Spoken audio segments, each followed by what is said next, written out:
Hello everyone, I'm Miller from Invictus Studio. Today, I'll be covering how I made Pyke's sword from League of Legends. I'll explain how I 3D model it, how I post-process the 3D model, and how I do the paint job. Let's not delay any further and let's dive in.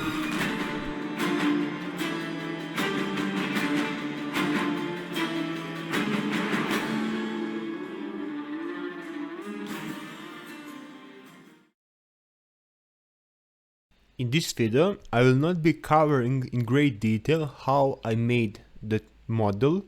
I will only mention key principles that I think are important when making this model. The main thing that carried me was my intuition and my experience. If you want me to make a video where I cover this in greater detail, I will do it if we reach 100 likes on this video. Before jumping into modeling, we need to find our references, and mine are from artist Michael Ching. They're great. It's from ArtStation, you need to check him out.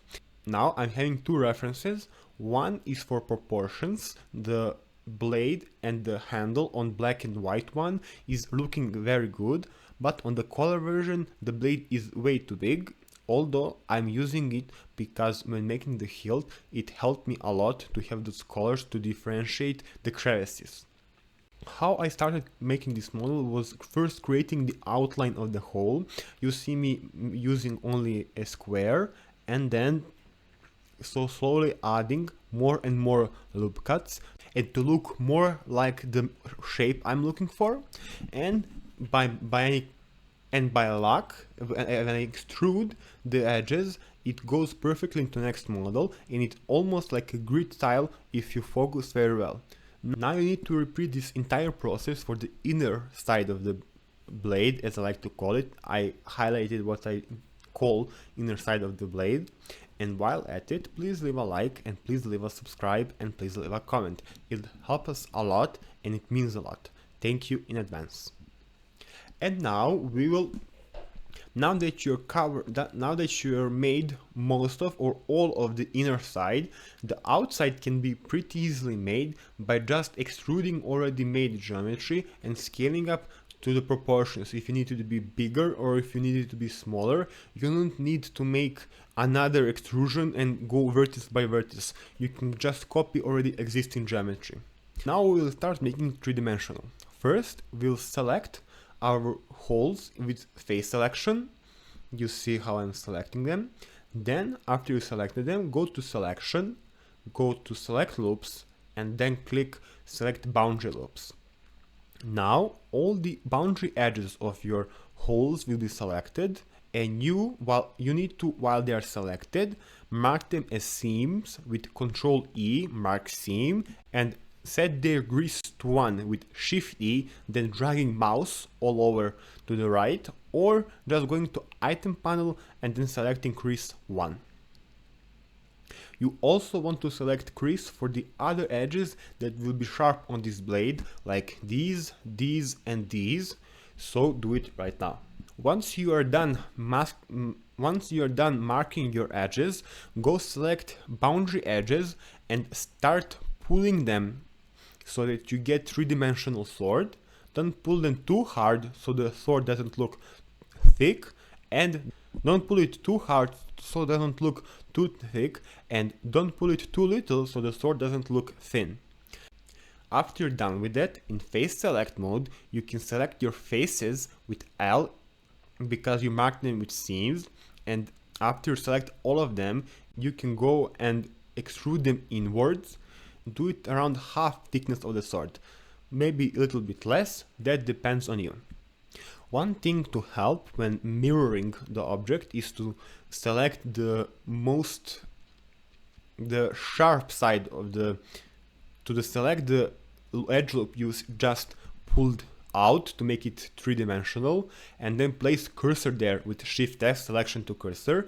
That way, after you selected origin to be a 3D cursor, origin of your sword is right in the middle line, and after putting mirror modifier with clipping enable and choosing right axis, your model will be nicely mirrored. And all you just need to do is to select some inner edges in your holes, sharpen them or to say crease them, because the model looks like that, and to fill the hole in the back of the sword, or to say the blade. Now making the handle, connecting part and the hook part should be very easy. I will not go into great detail about them. I will only say that you need to worry about connecting part to be thick enough so these parts can go into it and hold once the thing is printed. Now we have arrived at the hilt, and honestly, it's hard. There isn't a single one trick that will help you. There isn't a single one cheat. You just need to do it. My honest advice: be patient. Take pauses when you need, and start from the eye. That's where I started. It was the most simple shape I could. It was the simplest shape I could start with, and observe the model carefully. See where you need to extrude. See where is the bump maybe going like this. And also, one thing I noticed with the sword is that it has not the sword with the hilt. It has a special tilt. If the hilt is looking like this, it is first like this, and then like this.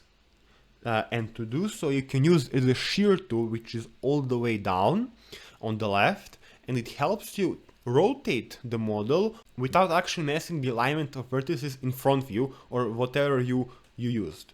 With enough patience, you will be ready. If you're struggling, go check out my video. I'm sure it will help you.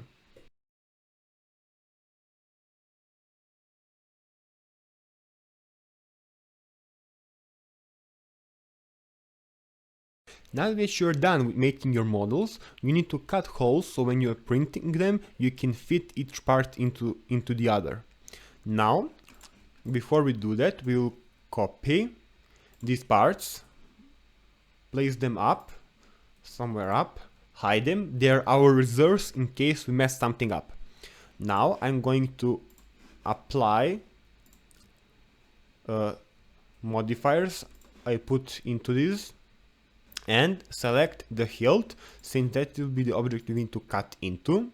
Add boolean and select this object as our cutter, or select the blade. And now it may be slower depending on the computer. In my case it is slow. It actually crashed once, so be careful what you're doing. And actually it processed very well. I'm going to apply it and hope that my PC doesn't crash again. While at it, please subscribe. I already mentioned it once, but it really helps the channel. Plus, if you're enjoying it, why not leave a like? Oh, it turns out it is finished. So let's check it out. I'm going to move the sword, and okay, the hole is ready. Now the one thing I will do is scale it on with its origin as our period point. Scale it a bit, very small amount, like this, so you can start seeing this edge or separation. And then on the other side, like this, I'm following the scale percentage to be 0.99, like this. This right here helps us that when we print our model, there is enough space to fit into the hole once it is printed. This same principle can be applied to making a hole for the connecting part for these two, and another hole for the hilt for the handle, so you know what to do. Now I'll show you last two things that you need to do for modeling before you send it to printing, and that is separating the hilt in half or any other part and adding texture to the sword. Now we will first cover how to separate our object in half. As you can see, the sword, if it starts going like this, it is clipping into our hilt, and that wouldn't actually print very well in real life. It would be broken, so we need to separate this in half or print some part of the sword with a hilt. That is a bad idea. So we will go to Orca slicer, it is very good because it can withstand a high amount of polygons, but since it is a 3D printing software and not 3D modeling software, the method is a bit redundant, but okay. So after you have loaded Orca slicer, you can go to your files and find your object, and maybe you need to scale it, but it is very good right here. Now after selected, there should be an option. I press C, yes, you get cutting option. I want this to cut like this, not like this, and to do so we will start rotating, and as you can see, as long as my mouse is over the gear thing, the seat of this gear, it is going to be stepped and I can choose the right orientation. Now lower part, cut to parts, that is important, and now I'm going to perform the cut. After you're done with that, you can go to this tab, click objects, and now you have left side and right side of your sword. And now there is a problem. This is all one object but separate meshes, but we can fix this. So you just need to select one side of your model, then you need to delete it, and you have the other side, and now you can just reinsert model again, perform the cut again, and now once that is done, in the other separate object you can select the other half. Let's see, I'm going to choose this. I want this half, so I'm going to delete this half, and now you have two different halves of your hilt, and we can go right click, and there should be export as one STL, and you can just export both of these parts and you're ready. Now we need to add texture to our sword. These fishy scales right here, and you can do it in Blender, but Blender isn't really optimized for high amount of polygons.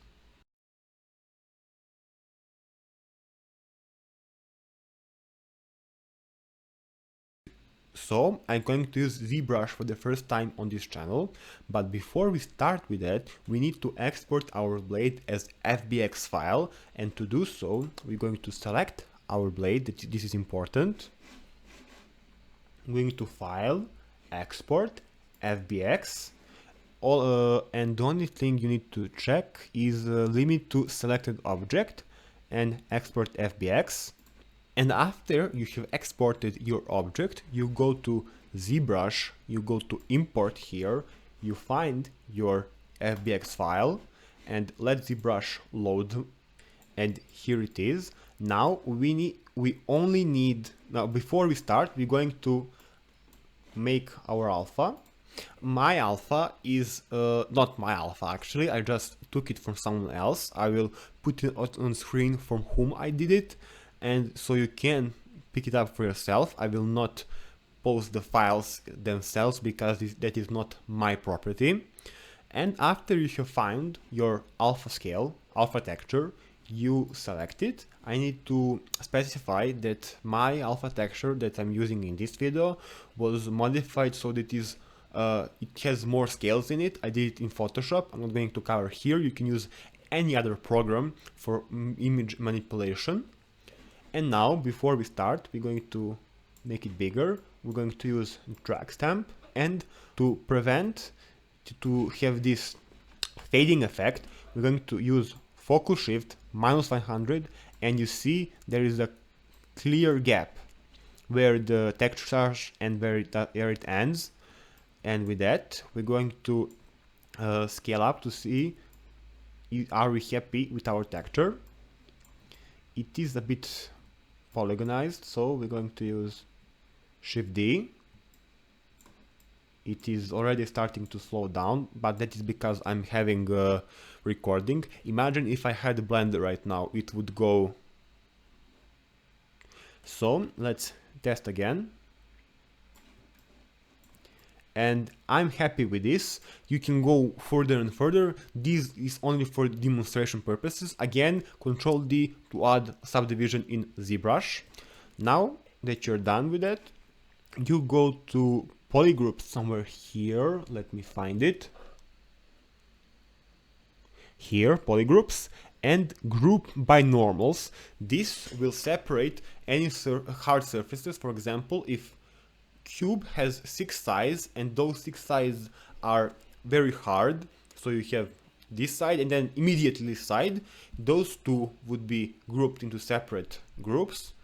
And if it has transition like a sphere, there would be million little polygroups depending on how high the threshold is that you set. And let's see if it's done. No, it is not. Let's just wait here. And while at it, if you're enjoying this video, please leave a like. And don't forget to ring the bell to not miss any new content. Okay, so my ZBrush my laptop couldn't handle that well, so I needed to lower amount of polygons, but this is what it should like. You have all of your polygroups ready, and now you will, while holding Control and Shift, select this area, click it again, and then add it to the collection. Now this other side isn't selected, so be sure to select it as well and continue this entire process.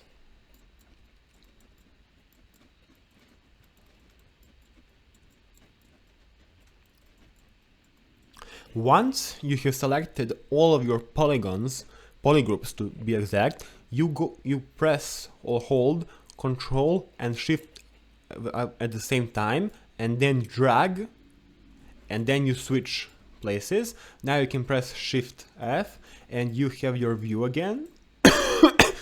And now I will make my brush this big, focus shift to 1:100, and that looks very good. But let's say that I want only one side to be with big scales and other side with smaller scales.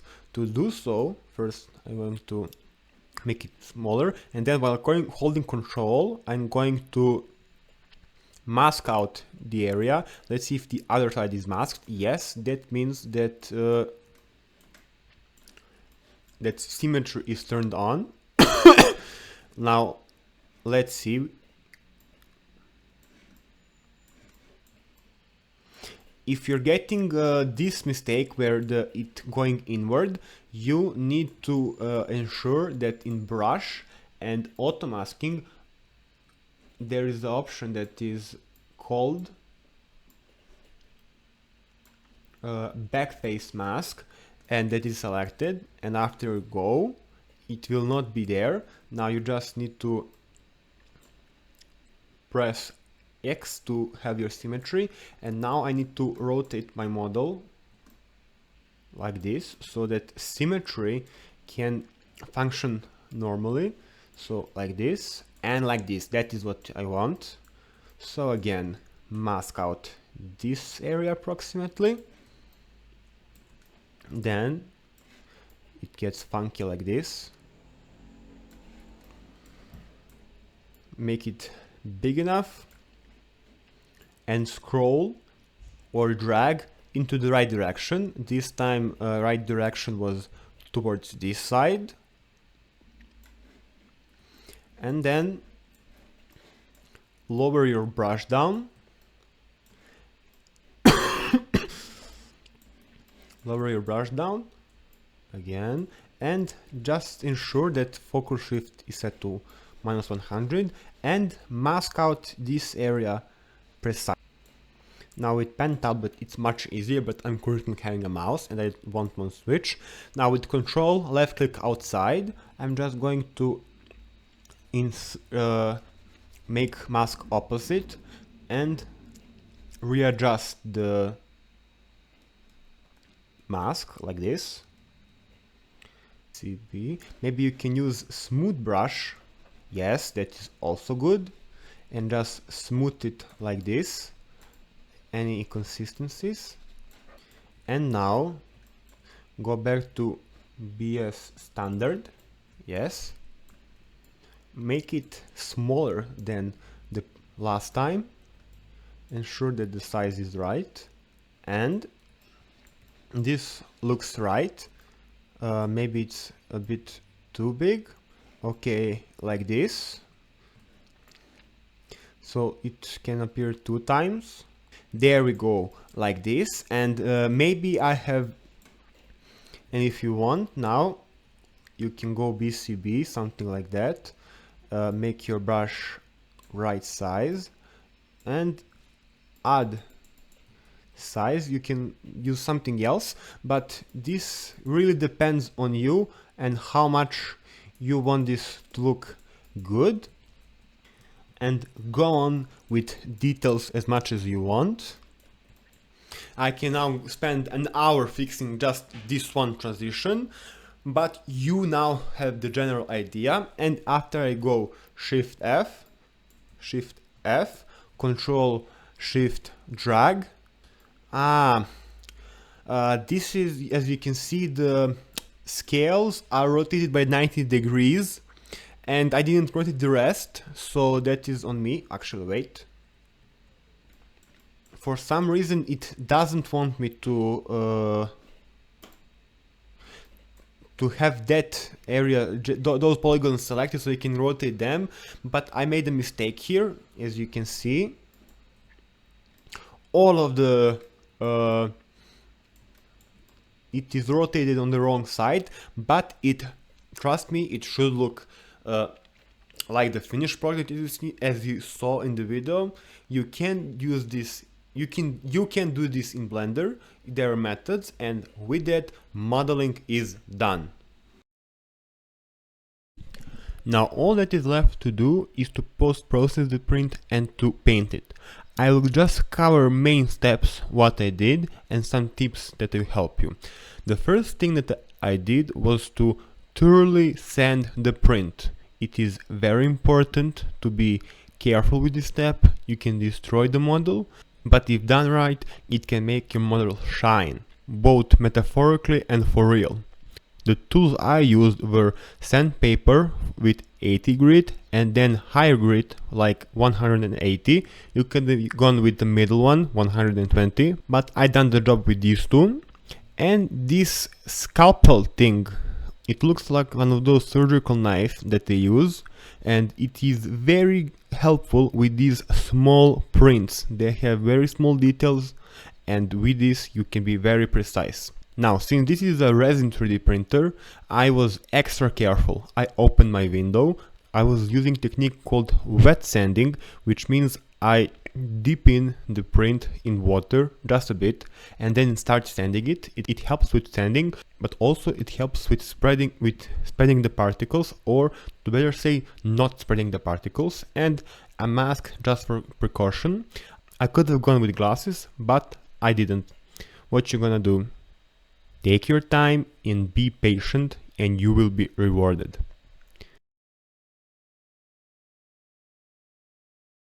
The next step was priming, and the only thing I can say is just go little coats, thin coats, and exact same thing with the white paint. Since my primer was transparent, I put some of white. The big thing I will say with both primer and the white paint is that you go thin, because even the small droplets will make it look thick, and if you fall into temptation to try manually fix it, you're going to make it only worse. So thin coats from far, and don't do it in your living room like I did.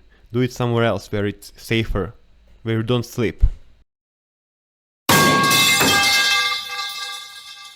And now, if all of these steps were done thoroughly and correct, your painting should be easier.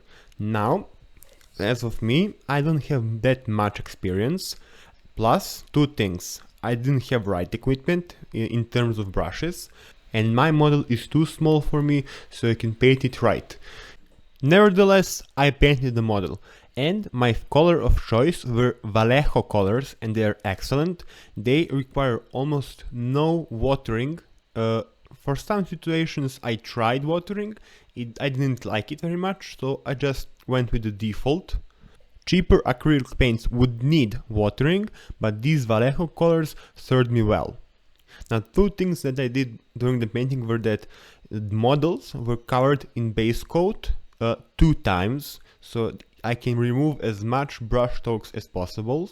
And then I tried adding texture to my hilt and my hook using something called dry brushing.